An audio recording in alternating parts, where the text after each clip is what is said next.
talked about the space as sort of a destination on the obligatory prospect tour, right? And the theater of innovation labs. And I think you guys all expressed some skepticism about how many of the labs that are out there are really real and really doing real work. You know, as people who run real labs, how do you combat that sort of skepticism and the illusion of innovation? Yeah, I think it's tied to the output eventually. You know, back to I think what John was saying.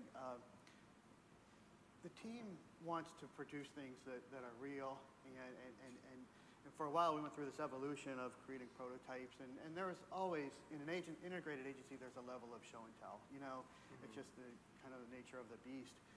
But we wanted to go further, and so I think what we'll start to see, and what we're trying to do. Let me put you on the spot. What's the most real thing, the most real valuable piece of innovation that your lab has produced? There's two things, and in neither case did we set out to produce exactly what it ended up being. We have a social media aggregation content platform, which we call Gator, and we envisioned it and started to build it as a way to, one, learn everything we can about social integration and all of the APIs that are out there. But we thought of it as a consumer tool. That's how we envisioned launching it. Reality is we've now sold it to 4 different event planning and universities for university events as a way to display live social content in a different way. So we didn't set out to do that, and that's part of that kind of revenue model helps us do more interesting things. The other one was an Apple TV hack about 3 years ago that allowed us to connect 200 laptops to Apple TV through Wi-Fi and distribute content. Had no idea what we were going to do with it, but we sold it to a university for recruiting. So students, prospective students can sit there and get different content, all 200 of them, than the presenter was actually talking about. So things that are interesting to them. Anyone else want to take a swing at that? What's the most real bit of value innovation that you've delivered? For us, it's funny. The thing that actually sold in, it wasn't what I would consider, real innovation. It was something that on the curve of maturity, so it was very mature technology, and it had high impact. But our client, and it was really just a way for them to present their content in a different way internally. So they were still doing PDFs and print. And we was like, well, why wouldn't you want to just have your magazine on your iPad or that sort of thing? So we just really looked at that whole desktop publishing model and then decided to bring that to our client in a different way with a lot of interactivity, with a lot of multimedia content, the ability to start developing very interactive advertising and kind of bake that in so that they can also generate revenue from it as well. So it was less about inventing something or creating something totally new, but looking at a baseline level, these are some of the things that you should just be doing. So that's part of, when we think of innovation, they think, that distinction between, well, is it invention or innovation? And there's really totally 2 different things, invention versus innovation.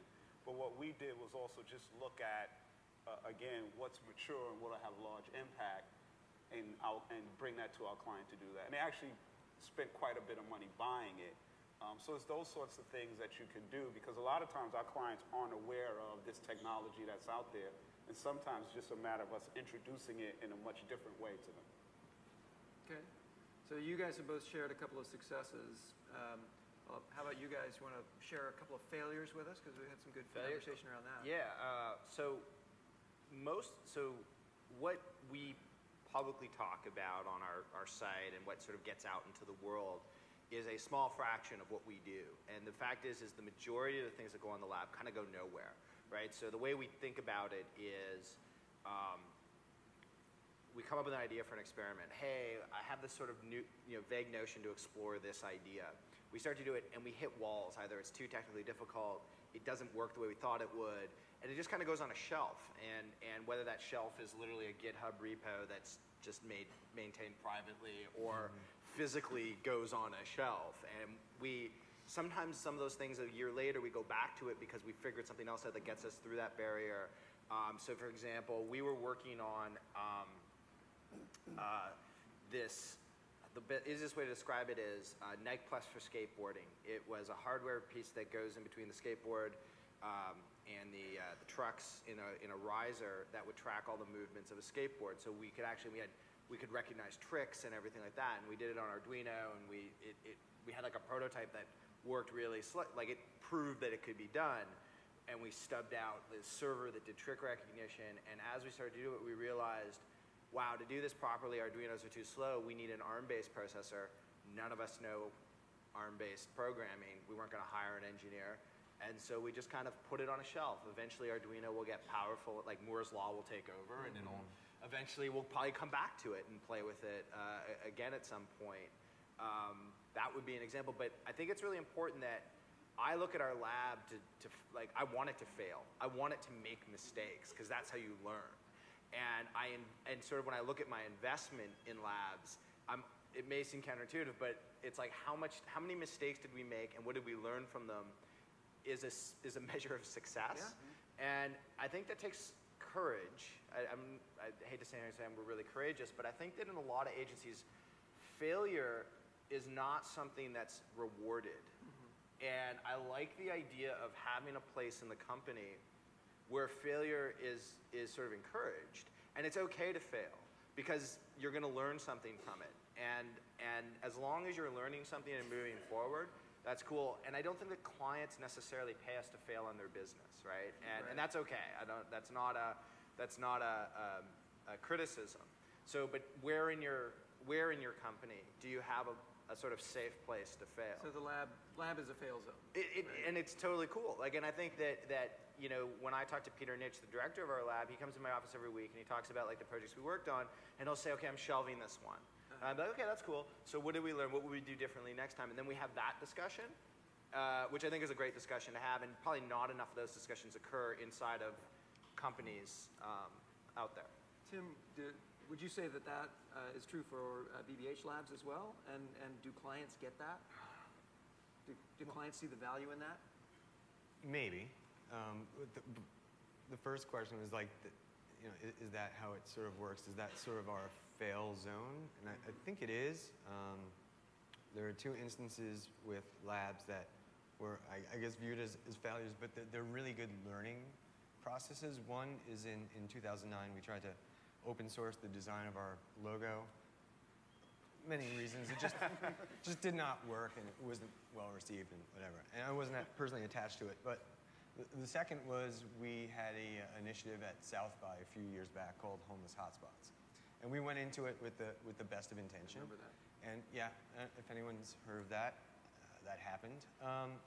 But what we learned about that is how when a story gets disseminated through the web, and the many ways it shifts and gets away from the original intent, and the story becomes the story, and how to sort of, I guess it taught us perseverance, you know? And that's just a bigger lesson, whether it's a bad PR story or whether it's trying to sort out a piece of tech or a new way of thinking.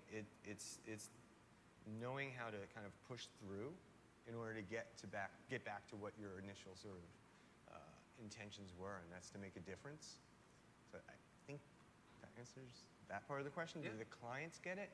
I think so. I think the clients sometimes get caught up in the mystical labs idea, and it's sort of paired with shiny tech.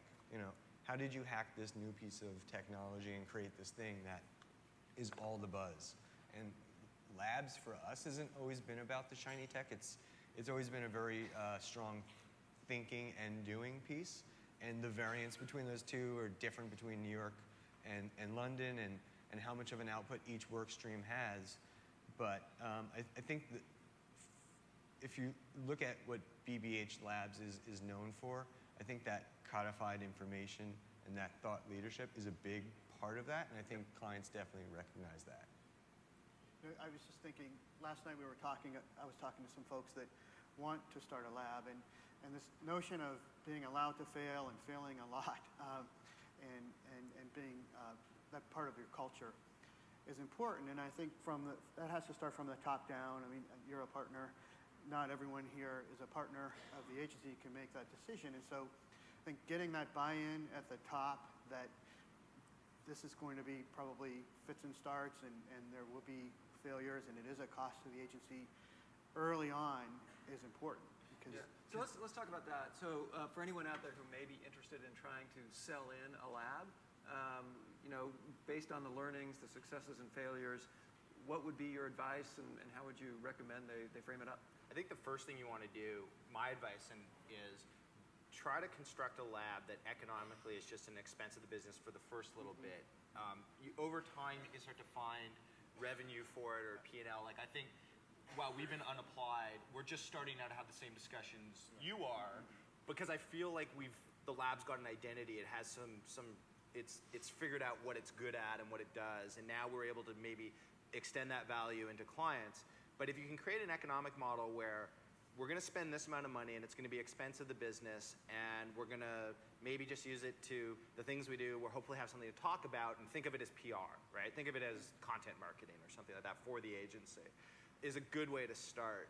I think what I would advise against is don't do 20% time. It doesn't exist. You have to dedicate some resources to it, put some money into it, put some skin in the game, and figure out what you want your lab to accomplish so it has a mandate, it has a purpose to exist, and everyone understands what that purpose is. And if you spend $10,000 on it or $10 million on it, that's your own economics. That'd be nice. I take 10. Yeah. I'll take that budget. Tim? I think you're going along that right path. And one thing just to think about is you are what you start. So whatever your initial intention is and however you put yourself out there, you've got to hold yourself to it. I think that's one thing that we've always tried to stay truthful to, is who we are and who we aren't. Labs, they all may sound the same. They all may look the same from the outside, but what they mean and what value you get out as an organization is probably the most important bit. It's always about learning for us, and it's always about pushing. So if we stay true and we don't necessarily churn out that many physical pieces of things, it's the original intent of labs for us to stay true to. So just remember, whatever you start out as, you got to stay true to that beginning. Cool. I think, one, having a clear vision of what you want your labs to be and what you want the outcome of the goals for labs. I think the second thing to have is really having a process is important because you could spend a lot of time just kind of playing around and not getting anywhere. So it's important to, and I would even say document that process as possible, so when people come into the lab, they can just get a manual saying, this is how we're going to work, this is how we're going to think about things. And then I also think the people are important. Like when I hire for my team, I look for people that do these things in their spare time. Like they'll have their own blog up and they're playing with Arduinos and they're doing all these things, and they're playing with Raspberry Pi. So I'm like, this guy has a passion for it. Or if you're internal already at the agency, we have one guy on my team who kind of just became part of the team. He literally moved over and started sitting with us and just started working with us and doing extra work on his own until eventually I was able to transition him over to labs full time. Great. So part of it is those are the three main things I think are Rick, important. what's your pithy advice? Yeah, I agree with everything these guys said, and don't part-time it. And for us, that meant you need to backfill. You can't just pull 2 or 3, 4 people out and not backfill. And I think make sure that if you go down this path to have the staffing in place that are going to take over their workload is one key. And the other one is we made the mistake early on, I think, of trying to do too much. And the big learning was to pick one thing. So now for us, it's marketing, technology platforms, but still in the zone of marketing. So easy to get outside. I mean, there's so many different ways to go. And that has helped us prioritize what we might put a little bit more effort into. Great. Well, I want to allow some time for questions from the audience about Innovation Labs, starting one up, successes, failures, all of that. So I think we have a mic somewhere out here. Any questions for the panelists?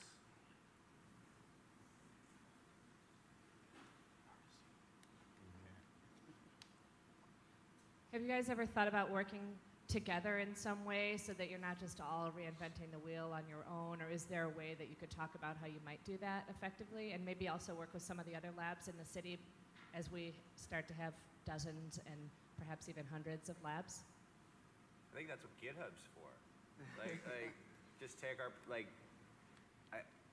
think that the tools that are out there, not so much on the physical stuff's its own sort of thing, but I would really encourage people to take the code that they're building in their labs, put it on GitHub, allow people to fork it, work on it. I mean, that's a great way where, I could pick up off of someone else's work and extend it and go further with it. I'm not sure it's necessary that we actually need to. I think it'd be tough to. I don't think we need like another conference for just like labs to get together. Yeah. One of the more enjoyable pieces of tech we made was this ridiculous GIF photo booth, and we just got to a point where we were done with it, and we were like, well, let's just toss it up on GitHub, and it just starts popping up in other places and other iterations. People put a tweak on it, and that's collaboration in its most organic way. I don't think you need to necessarily force fit me and John to work together. It'd be cool. Yeah. Another question? Quick question. You mentioned about investing some money and starting a lab. How much money are we talking about? How much does it cost, ballpark figure, to set it up? All right, guys, lay it on the table. How much do you spend on your lab? Well, Between 10,000 and 10 million. Great question. Well, for us, we have 7 FTEs, so you figure those are the salaries, and then you add in all the technology. And what's important for us is we definitely need a budget that allows us to have the latest sometimes and the greatest of things that are out there. We look at Kickstarter and we invest in some of the things that are happening on Kickstarter to get some of the things first. But overall, there just needs to be a commitment from the senior executive level management saying this is what we're going to need to fund a labs team. Now, for it to be effective, I'm not sure if you could do it on a cheap, and it's not something you could do part-time, because it's not one of those things that you could do 4 or 5 hours a day and then just kind of move off of it. But it just has to be that commitment, and I would say it needs to be at least 3 to 4 years of a commitment, of a dedicated commitment. I think we have time for one more question. Sir, I'll just give you an exact number. $350,000 is our budget this year for 2 full-time staff plus hardware, conferences, all that sort of stuff. One more. Hi there, Alan Schwimmer from Sapient Nitro. Just curious to know, each of you individually, you alluded to this earlier, what percentage of your personal time is spent doing client show and tell around new business in the lab? Well, I'll take that. I'm the only one that wears 2 hats still. I'm the Chief Digital Officer of an integrated agency, so half my time, but I really try to limit the time of the rest of the folks in the lab. So I take that on as a role, and then we're trying to get it so that less and less of my time is doing that. I'm in a similar situation. I do most of the client outreach. I also have a partner who's a creative director, my creative director, who does some of that as well. But for the most part, we handle specific client work and begin to vet it to see if it's something that we should pull the team on to be part of, so they can focus on really just doing the work that they need to do on a day-to-day. Everyone else pretty similar? Yeah. Zero. Well, we don't pitch it to clients. It's not for clients, so 0. About 50% for me. All right, I think that's our time. Thank you very much. Thank these guys. It's been great conversation.